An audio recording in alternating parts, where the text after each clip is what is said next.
Hello बच्चों, मैं doctor lucky Ahuja स्वागत करती हूँ आप सबका हिस्ट्री 360 डिग्री के ऑनलाइन प्लेटफॉर्म पर। तो ग्रेड 1 का सिलेबस डिस्कशन हम कर चुके थे एंड अब हम जो ग्रेड 2 एग्ज़ाम हैं उसके साइकोलॉजी के सिलेबस को डिस्कस करेंगे। ठीक है, कोर्स हम लेके आने वाले हैं क्योंकि आप लोगों ने डिमांड किया कि हाँ ग्रेड 2 कोर्स भी आपको पढ़ना है एंड बिल्कुल अच्छा वेटेज है। वहाँ पर भी 20 क्वेश्चंस आपके रहते हैं जो कि 40 मार्क्स के रहते हैं। तो ये 40 मार्क्स का भी कंप्लीट सिलेबस हम कवर करवाने वाले हैं। तो उससे पहले लेट्स टॉक अबाउट सिलेबस। जो पाठ्यक्रम आपको दिया है उसमें क्या क्या टॉपिक्स है। तो पहली बात तो यहाँ पर सिर्फ शिक्षा मनोविज्ञान है, आपके सिलेबस में सिर्फ एजुकेशनल साइकोलॉजी मेंशन है। फर्स्ट यूनिट सिमिलर है ग्रेड 1 के सिलेबस के। यहाँ क्या मेंशन किया है, शिक्षा मनोविज्ञान, अर्थ, क्षेत्र और प्रभावी शिक्षण की निहितार्थ। ठीक है, तो शिक्षा मनोविज्ञान विषय के बारे में हमें समझना है कि क्या है शिक्षा मनोविज्ञान। ठीक है, इसके अर्थ में हम परिभाषाएं भी कवर करेंगे, इसकी प्रकृति को समझेंगे, इसका स्कोप या क्षेत्र क्या है, यानी ये विषय में क्या क्या चीज़ों का अध्ययन सम्मिलित होता है उसको भी पढ़ेंगे। और फिर इसके प्रभावी शिक्षण के निहितार्थ, यानी ये जो विषय है शिक्षा मनोविज्ञान ये कैसे प्रभावी शिक्षण हेतु उपयोगी होता है, या एक शिक्षक जो चाहता है कि वो अपने शिक्षण को प्रभावी बना पाए या कक्ष में जो शिक्षण अधिगम वो करवा रहा है उसे और अच्छा बना पाए, तो उसके लिए शिक्षा मनोविज्ञान कैसे उपयोगी होता है। ठीक है, तो फर्स्ट यूनिट जो है वो थ्योरेटिकल भी है और अप्लाइड भी है। ठीक है, थ्योरेटिकल कैसे हैं कि हम शिक्षा मनोविज्ञान विषय की शुरुआत से बात करेंगे, तो थोड़ा सा मनोविज्ञान का परिचय भी लेंगे क्योंकि शिक्षा मनोविज्ञान एक शाखा है मनोविज्ञान विषय की। तो शुरुआत से बात करेंगे कि ये विषय कैसे शुरू हुआ, इसके कुछ संप्रदायों की चर्चा करेंगे, फिर हम पर्टिकुलरली शिक्षा मनोविज्ञान की बात करेंगे, इसकी प्रकृति की बात करेंगे कि एक विषय के रूप में ये कैसी प्रकृति रखता है, क्या क्या इसका क्षेत्र है, और फिर आएगा अप्लाइड पार्ट कि कैसे इस विषय को यूज़ में लिया जा सकता है शिक्षण को प्रभावी बनाने के लिए। ठीक है, सो ये आपका फर्स्ट यूनिट है। उसके बाद जो सेकेंड यूनिट है आपके सिलेबस में वो लिखा गया है होलिस्टिक डेवलपमेंट ऑफ लर्नर, अधिगमकर्ता का सर्वांगीण विकास। ठीक है, तो एक अधिगमकर्ता या छात्र या स्टूडेंट जो है उसके विकास की प्रक्रिया के संबंध में हमें यहाँ बातें समझनी है। अब इसमें विकास की अवधारणा और सिद्धांत तो हम जानेंगे ही, तो विकास क्या है इसकी हमें एक समझ विकसित करनी है, यानी डेवलपमेंट प्रोसेस को आप अच्छे से समझ पाएँ। साथ के साथ इसके सिद्धांत, तो कुछ सामान्य सिद्धांत है, कुछ मनोवैज्ञानिक सिद्धांत है। तो यहाँ पर हमें दोनों प्रकार के सिद्धांतों को समझना होगा कि विकास की प्रक्रिया के सामान्य सिद्धांत क्या है और विकास में जो मनोवैज्ञानिकों ने अब तक कार्य किया है तो उन्होंने क्या क्या सिद्धांत प्रस्तुत किए हैं। ठीक है, तो कई सारे मनोवैज्ञानिकों का नाम यहाँ आएगा। हम फ्रॉयड की बात करेंगे, एरिक्सन की, प्याजे, कॉलबर्ग, वाइगोत्स्की, इन सबके सिद्धांतों को हमें पढ़ना होगा। उसके बाद संज्ञानात्मक, सामाजिक, नैतिक, सांवेगिक, भाषाई तथा शारीरिक विकास, ये सब क्या है, विकास के विभिन्न पक्ष हैं या अलग अलग आयाम हैं। तो ये अलग अलग पक्ष या आयाम जो हैं इनकी भी चर्चा हमें करनी है या इनसे संबंधित प्रश्न भी आपसे पूछे जाएंगे। तो संज्ञानात्मक विकास क्या है और बच्चे का संज्ञानात्मक विकास कैसे होता है, सामाजिक विकास क्या है, कैसे इसे परिभाषित करेंगे, और एक बच्चे का सामाजिक विकास कैसे आगे बढ़ता है। इसी प्रकार नैतिक, सांवेगिक, भाषाई तथा शारीरिक विकास की भी हमें चर्चा करनी है। इन सब के अर्थ को समझना है और फिर शुरुआत से लेके कि जन्म के बाद से, हम जन्म से पहले की यानी कि प्री नेटल की जो पूर्व प्रसव अवस्था है उसकी चर्चा नहीं करेंगे, वो आपके पार्ट ऑफ करिकुलम नहीं है, यानी आपसे उससे संबंधित प्रश्न नहीं पूछे जाते।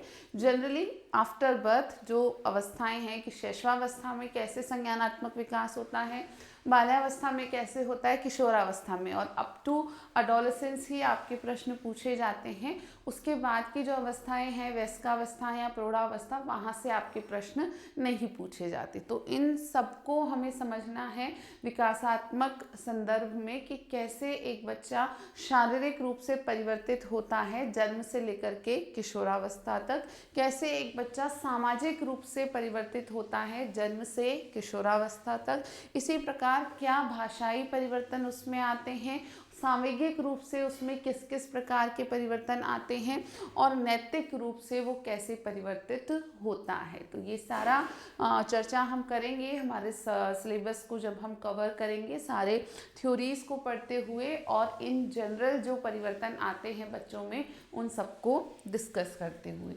चैप्टर 3 जो आपका दिया है ये अधिगम के बारे में है, लर्निंग के बारे में है। तो अधिगम हमेशा शिक्षा मनोविज्ञान में एक टॉपिक रहेगा ही रहेगा। वास्तव में शिक्षा मनोविज्ञान से अधिगम को अलग किया ही नहीं जा सकता है। तो एजुकेशनल साइकोलॉजी आप पढ़ रहे हो, कहीं भी सिलेबस डाला जाता है तो लर्निंग तो एक पार्ट होगा ही होगा, और कुछ इधर कर दें उधर कर दें, बट लर्निंग को कहीं भी मिसप्लेस या डिस्प्लेस नहीं किया जा सकता ना। अधिगम में हमें अर्थ जानना है, प्रकार, अधिगम के व्यवहारात्मक, संज्ञानात्मक, सामाजिक संज्ञानात्मक तथा निर्मितवादी दृष्टिकोण। अब अधिगम क्या है तो इसको हमें परिभाषित करना है।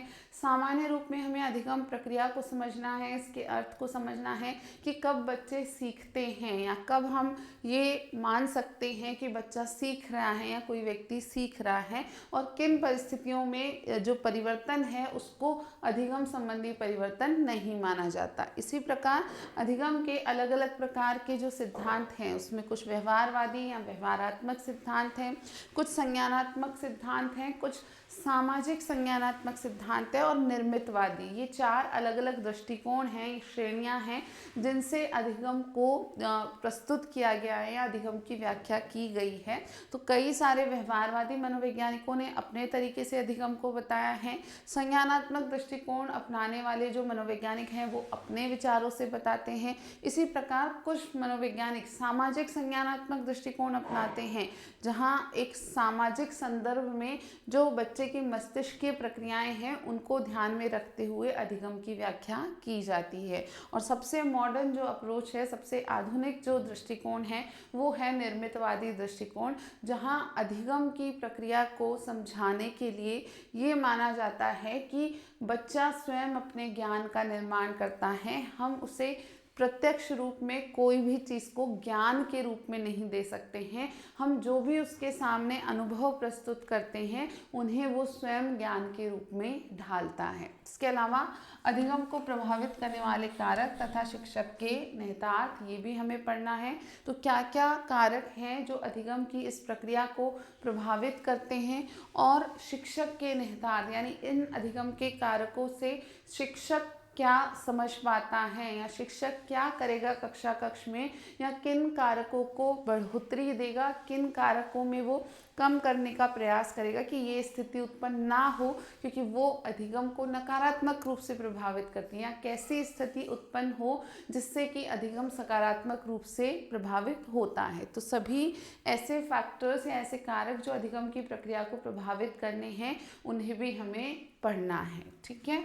अब इसके बाद सिलेबस में नेक्स्ट चेंज है, नेक्स्ट टॉपिक जो है वो है पर्सनालिटी या व्यक्तित्व से संबंधित टॉपिक। तो मनोविज्ञान में व्यक्तित्व का जो टॉपिक है उसका एक अपना यूनिक प्लेस है, एक बहुत ही अलग तरीके का महत्व इसे दिया जाता है। तो आपके सिलेबस में व्यक्तित्व को भी रखा गया है।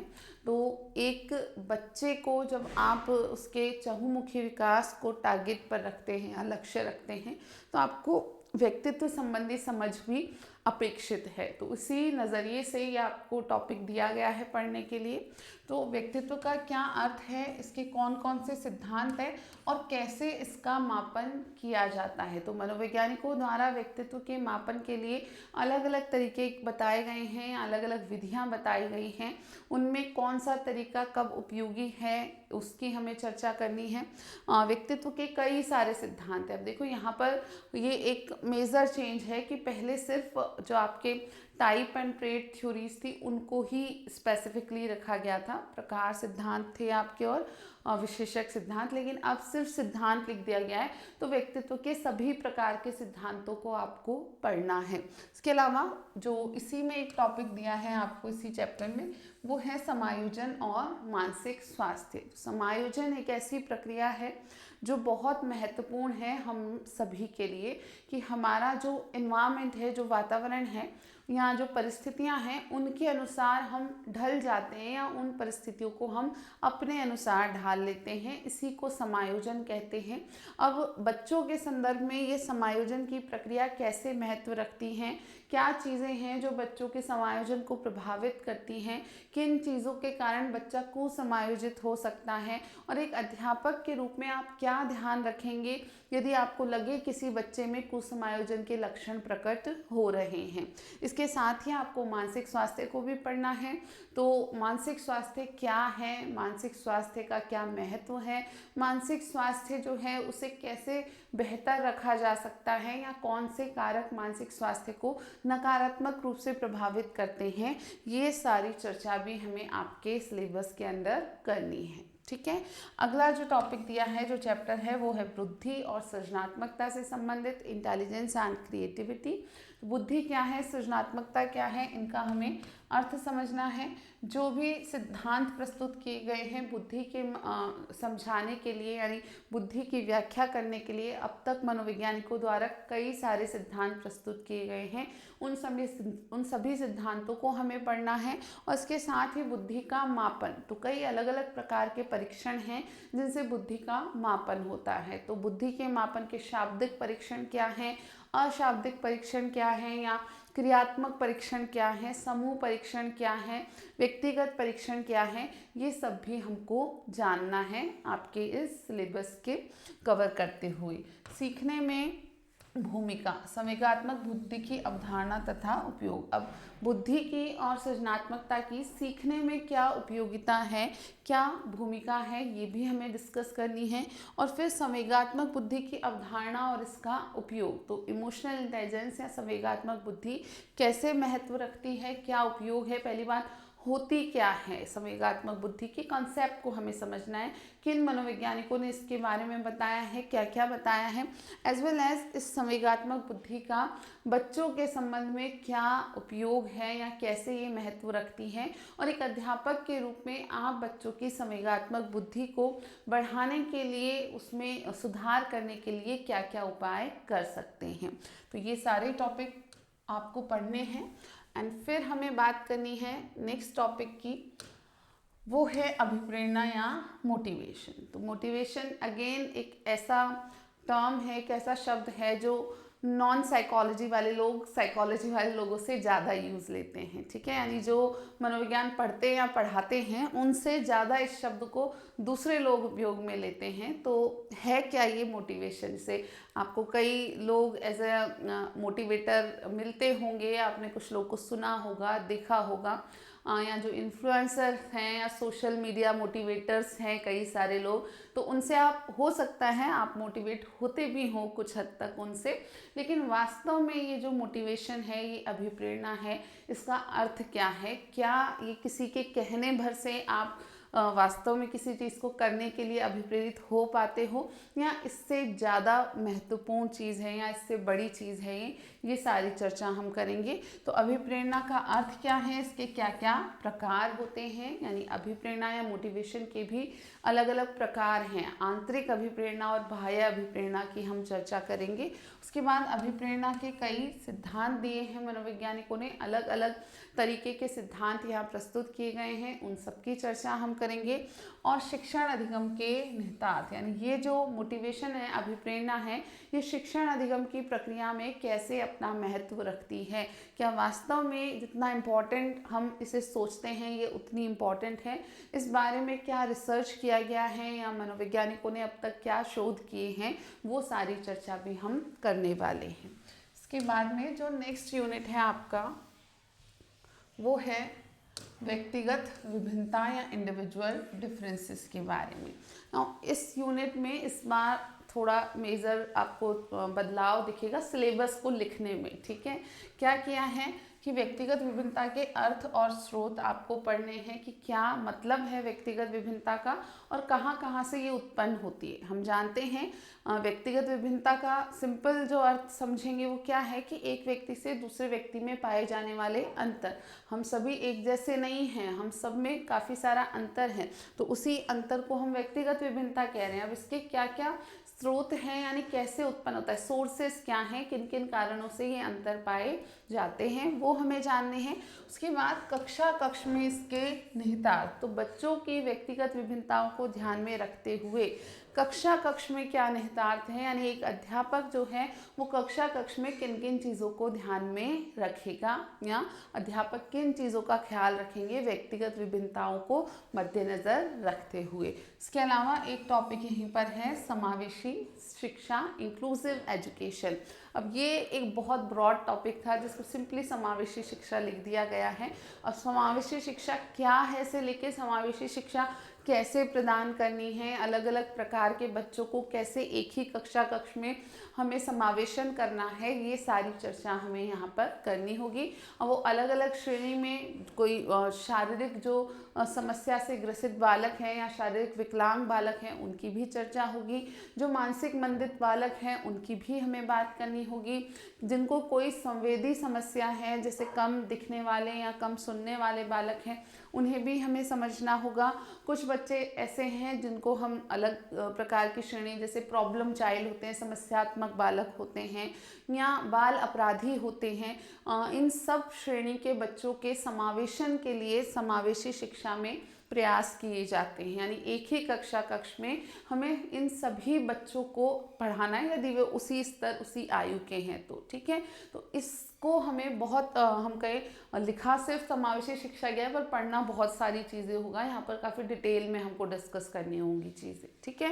एंड लास्ट टॉपिक जो बिल्कुल अलग कर दिया गया है इस बार आपका और काफ़ी नया है और यहाँ से प्रश्न भी 100% आएंगे और काफ़ी कंफ्यूजिंग भी है कि इसमें क्या पढ़ना है मैम, ठीक है। टीचर्स को भी नहीं पता चल रहा कईयों को कि ये कहाँ से आ गया, ये कहाँ से पढ़ना है, ये तो कभी साइकोलॉजी में होता ही नहीं है, ये टॉपिक ही नहीं है साइकोलॉजी का। लेकिन भाई है, अब कुछ तो अपडेशन कर रहे हैं, बल्कि अच्छी बात है आप लोगों के लिए कि सिलेबस को नए टॉपिक्स के अनुसार अपडेट किया जा रहा है, सिर्फ पुरानी चीज़ें ही नहीं पढ़ाई जा रही है। तो बिल्कुल नया टॉपिक है और बहुत प्रैक्टिकल टॉपिक है। टॉपिक क्या है?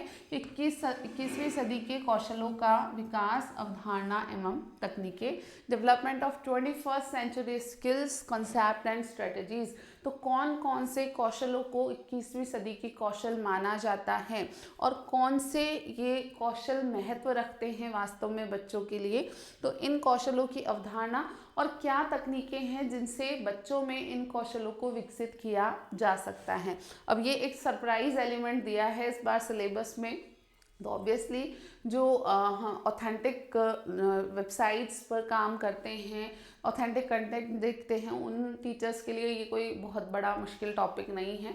बट अगर आप लेस एक्सपीरियंस्ड लोगों के पास पढ़ने जा रहे हो तो इसमें आपको वो कुछ भी पढ़ा सकते हैं। तो मैं एक वार्निंग देना चाहूँगी कि ये टॉपिक हर किसी से मत पढ़ लेना, क्योंकि एक बहुत ही अलग तरीके का टॉपिक है और इसको एक्चुअल में हमें पढ़ना है with the help of some authentic content. तो एनसीईआरटी की सहायता से, जो एनसीईआरटी ने कहा है इस बारे में हमें पढ़ना है, जो न्यू एजुकेशन पॉलिसी में कहा गया है इस बारे में वो हमें पढ़ना है और उन सबको इंटीग्रेट करके ही मैं आपको ये टॉपिक कवर करवाऊंगी, ठीक है ना। ये तो बात हुई आपके सिलेबस की, 8 यूनिट टोटल हैं आपकी। पेपर आपका लाइक मॉडरेट लेवल का रहना है। अगर आपने अच्छे से जिस लेवल से मैं पढ़ाऊंगी उस लेवल से पढ़ लिया तो आराम से आप आपके प्रश्नों को निकाल सकते हो। आपने उन्हें समझा, उन्हें दोहराया उस कंटेंट को और प्रैक्टिस की तो आपके प्रश्न इजीली निकल पाते हैं। अब ये हम कवर करेंगे फैब फर्स्ट वीक में शुरू होने जा रहा है, तो मतलब 5 to 6 फैब आप कंसीडर करके चलिए, हम शुरू कर देंगे आपका जो कोर्स है उसको, ठीक है। एंड कोर्स का ड्यूरेशन क्या रहेगा, तो 2 महीने आप कंसीडर करके चलो, ठीक है ना।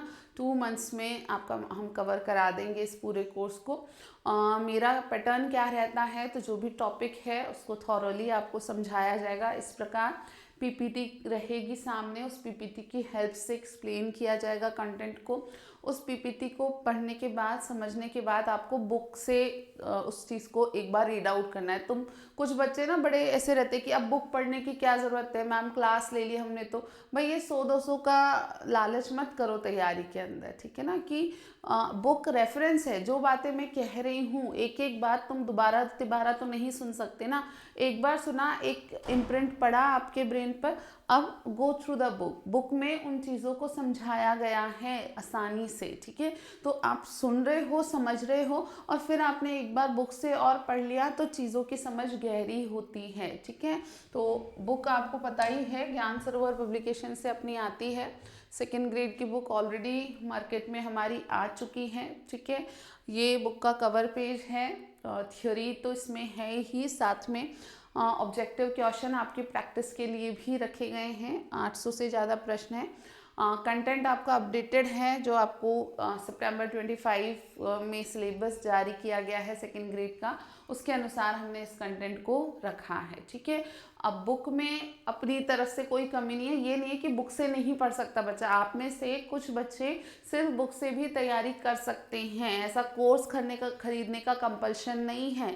अगर आपकी अंडरस्टैंडिंग डेवलप हो रही है साइकोलॉजी में, या आप ऑलरेडी तैयारी कर चुके हो, आपको लग रहा है मुझे काफ़ी कुछ आता है, तो आप सिर्फ बुक की सहायता से भी कर सकते हो कवर। बस क्लासेस का ये रहता है कि बुक में आपको कोई लाइन नहीं समझ आती, या आप गलत इंटरप्रेट कर लेते हो, यानी उसको समझने में गलती करते हो, उस कारण से आंसर गलत कर आते हो, तो वो वाली संभावना खत्म हो जाती है।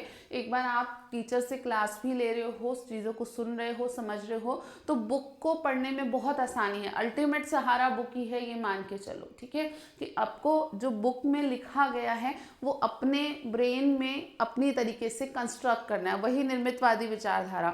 हम जो है तुमको सिर्फ एक सपोर्ट दे सकते हैं, ठीक है, एक सुविधा प्रदाता की भूमिका में हम हैं। आपको थोड़ा सा गाइडेंस दे रहे हैं, थोड़ा सा सपोर्ट दे रहे हैं आपके कंटेंट को कवर करने के लिए। एक्चुअल में जो काम करना है वो तो आपको ही करना है। चीज़ों को समझ के उन्हें अपने मस्तिष्क में भंडारित करना, उन्हें उपयोग में लेना, ये काम स्टूडेंट का खुद का है, ठीक है। बुक आपको मैंने बता ही दी। बुक अपने आप में सिलेबस को पूरी तरीके से कवर करती है, किसी प्रकार की कमी नहीं है यहाँ पर। जहाँ जहाँ ज़रूरत है वहाँ टेबल्स की, इमेजेस की भी हमने इसमें उपयोग किया है बुक में, और जब मैं पढ़ाऊँगी तो वहाँ आपके सामने कंटेंट रहेगा, वहाँ पर भी हम इन सब का यूज़ लेंगे, ठीक है। सो यही बातें थी जो मुझे बतानी थी आपके सेकेंड ग्रेड के कोर्स के लिए। This is all for today. Thank you for watching. Bye bye.